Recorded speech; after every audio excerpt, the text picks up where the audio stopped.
Good morning. Today I will talk about the disengagement which started 2 days back in the Ladakh sector and its impact on the ground or the tactical level, at the military or the campaign level, and at the higher strategic or the policy making level.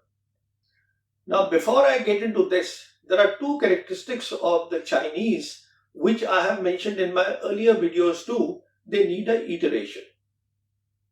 The first is that the Chinese usually see the big picture.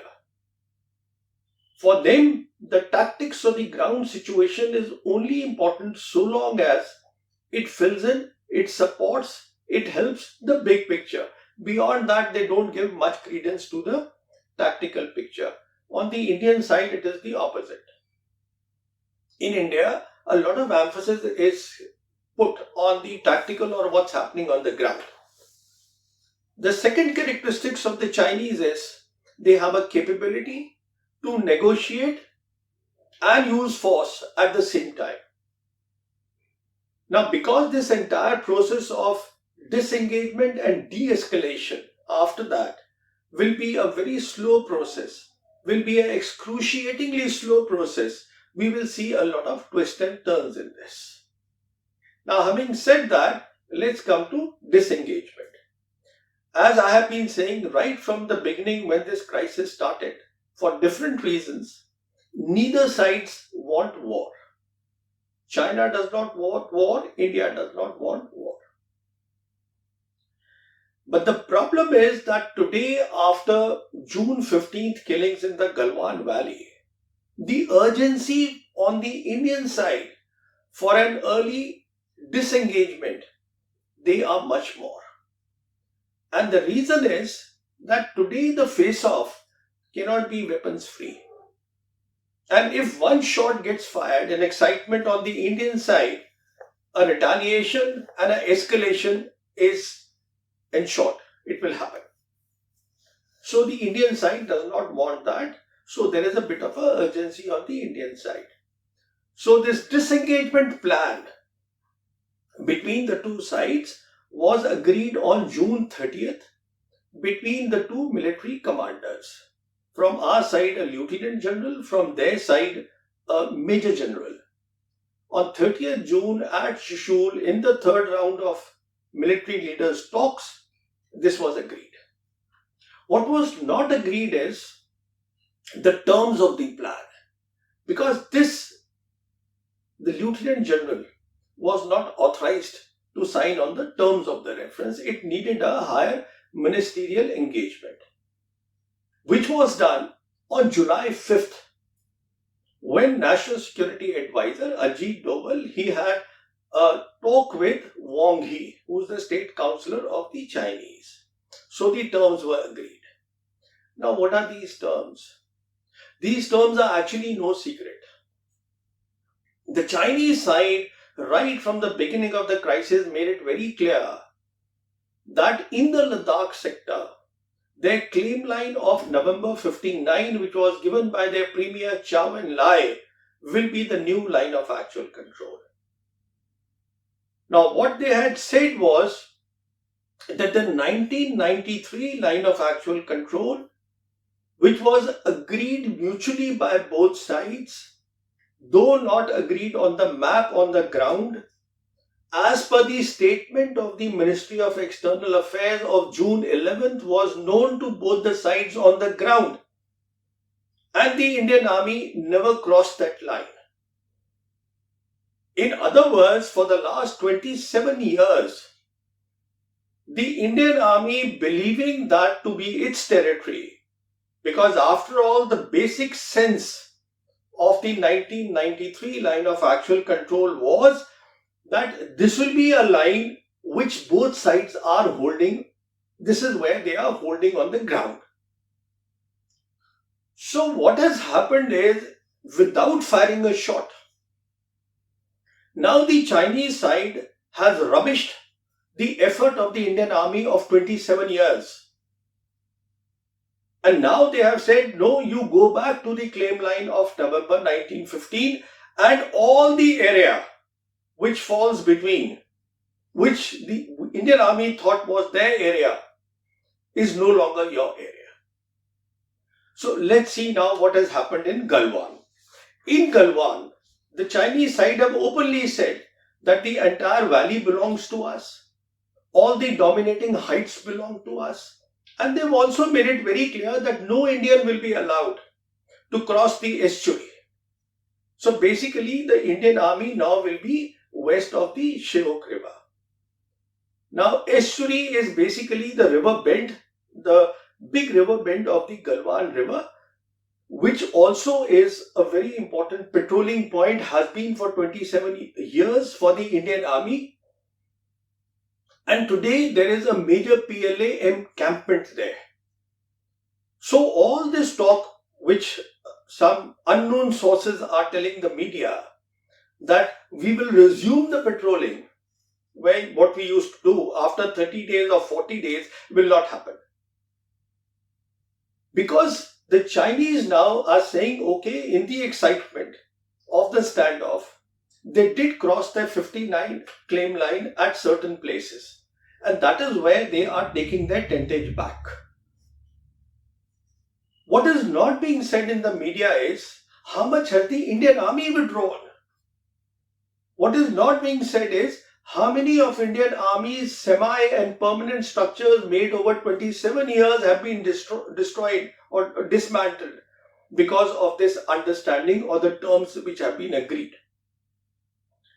Now you take this claim line to the north, you take it to Dapsang.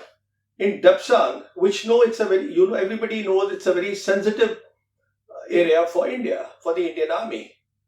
Already reports are there, they are 10 to 15 kilometers. The PLA has increased in Dapsang.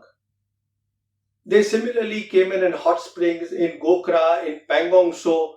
So the new alignment will be this 59 Chinese claim line is the new alignment, and that is where the basically the disengagement is happening. And mind you, disengagement is a very temporary thing, because when I said twist and turns, what I am referring to is the Chinese have their forces, their entire forces, trained forces in the Tibet Autonomous Region.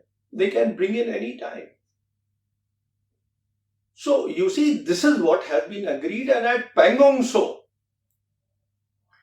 while the Chinese are saying, or the reports are saying, that they are adamant that they won't give any tactical quarters, my assessment is this is one area which has no importance, tactical importance at all.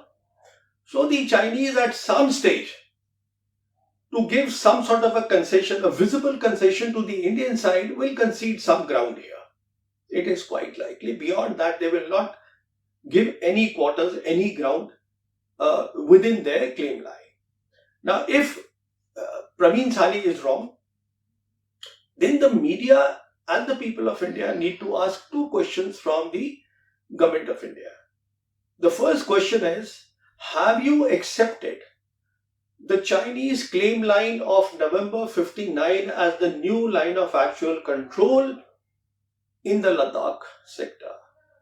Which basically means that has so much of territory which Indian Army patrolled for 27 years, we thought it belonged to us, has been traded for peace. And the second question is, while the Chinese have gone back, the PLA, wherever they exceeded their 59 claim line, how much has the Indian Army withdrawn? What sort of semi and permanent structures which they created over decades have been dismantled while they came back? Why is this important? It is important because not for itself as much, but to understand how much the dynamics of India-China relations, both at the political, strategic and the military level, will get transformed by this Ladakh episode. This is where the importance lies. Now let me explain the military dynamics, how they will change because of this Ladakh crisis. They will change in three ways. First,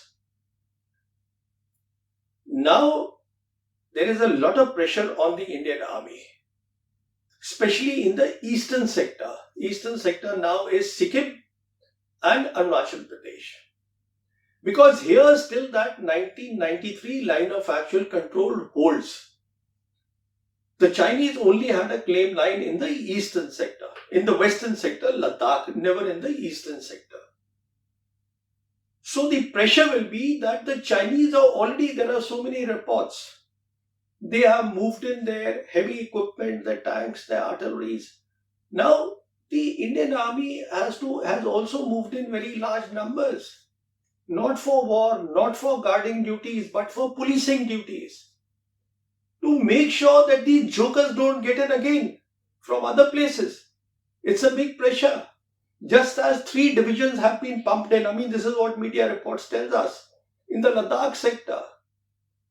So you see, first of all, if anybody thought that, I now come to my second point, which is that if anybody thought that after the disengagement happens and after the de-escalation happens, the Indian army can, whatever numbers had gone up, can now go back to their permanent location or wherever they came from, will not happen. Already there are reports that a rationalization is going on as to how many large numbers will be left permanently behind. That is the second impact of creating a permanent habitat. It is not easy. Anybody who's been to that area understands the area, understands the density of troops, understands the requirement of heavy infrastructure there to support those troops. But it will all have to be created. Then a military ecosystem will need to be created. You see, this is where the Indian army will be under a lot of pressure. And the pressure will be that it simply cannot match the numbers of the missiles, the numbers of the spares, the ammunition, which we get mostly from outside. We import them. They have their production lines and they all are automated. They make their own stuff. How do you match that? How do you match today their 200,000 troops, which after Doklam came in the Tibet Autonomous Region? In 3 years, they created a habitat. They created an ecosystem. They've been training. They've been doing firing. I mean, all that is required for war preparedness, they are doing it for the last 3 years. So, it will be very difficult to match. On the one hand, the Indian army will be doing the policing duties there. On the other hand, creating the habitat ecosystem, and there will be a pressure to also prepare for war against this PLA, which is trained and ready for war. Now, this brings me to the third question, my third thing, where the big problem will come. You see, the third big problem is very simple. The thinking of the CDS General Rawat, which centers around 3 types of wars, has to be unlearned. His 3 wars against China are 2-front war, concept of hybrid war, concept of limited war, salami slicing war. This all has to be unlearned. Because we are against a formidable adversary, and that adversary is not Pakistan, where the Indian Army and General Rawat have all their careers, they've been focused there. So the war that we have to look at now, if I may briefly say, has 6 elements. We have to look at cyber war. We have to look at space war. We have to look at electromagnetic spectrum, or simply the spectrum war. We have to look at the light war, which I never mentioned before. This light war has 2 components. It's non-kinetic, it's not kinetic war. One component is the non-nuclear electromagnetic pulse weapons. You see, the PLA already has a established capability of firing this. This energy travels at the speed of light, firing at 10 kilometers from ground to air. Then we have to also look at the laser war, which is again part of the light war. They are already talking of laser powers of 100 kilowatts, which is huge.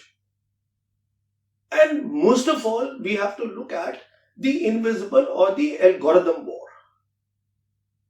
So you see, basically, why I'm saying this is because we don't have the expertise in this. This is our biggest problem today. All the generals who who write about this Ladakh crisis or who sit on television channels are only talking of the land component of war or only talking of a kinetic war. I mean, that is replicating the line of actual control war to the line of control war to the Chinese sector, which doesn't work. As I told you, you have to understand these six wars and what they mean. We simply don't have the expertise for this. So our think tanks will need to immediately build up the expertise. All the reforms initiated by General Rawat will have to be put in the bin. But this will not happen. It will not happen because you see there is a traditional resistance to change.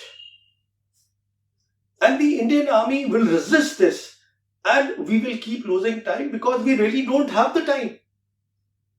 So, unless we want another big disaster to happen 10 years from now, we have to understand the change military dynamics. Now, I come to the third level. You see, let nobody be in any doubt that the change dynamics will influence the highest level as well.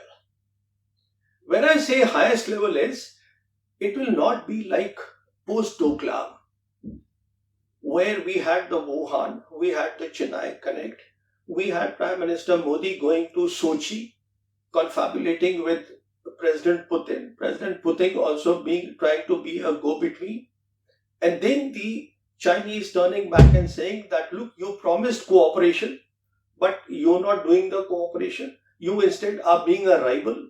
Then we go and what the Chinese say, do a cartographic aggression. Insofar as Ladakh is concerned, we create the Ladakh Union Territory, incorporate that into our new maps, which obviously they are not pleased about. So you see, in this case, in the new dynamics where they have already shown what they can do in the Ladakh sector, and they have the forces in being. I mentioned their capability which is there today in the Tibet Autonomous Region. This time they will be in a firmer position to influence the strategic level. That is the point. And the roadmap I see is obviously again through Russia. Russia is the friend to both India and China. On June 23rd, we had the RIC meeting, the Russia, India, China meeting of foreign ministers, where it was agreed that there is a possibility of a trilateral summit meeting. If not a trilateral, definitely a bilateral summit between Xi Jinping and Modi on the sidelines of G20 in November. So the point I am making is that these change dynamics, people of India need to know, because they will influence in a big way the summit meeting as I foresee in November. The PLA has changed the dynamics on the ground, which has an impact at the campaign level, which will have an impact at the strategic level. Thank you so much. I want to say two more things.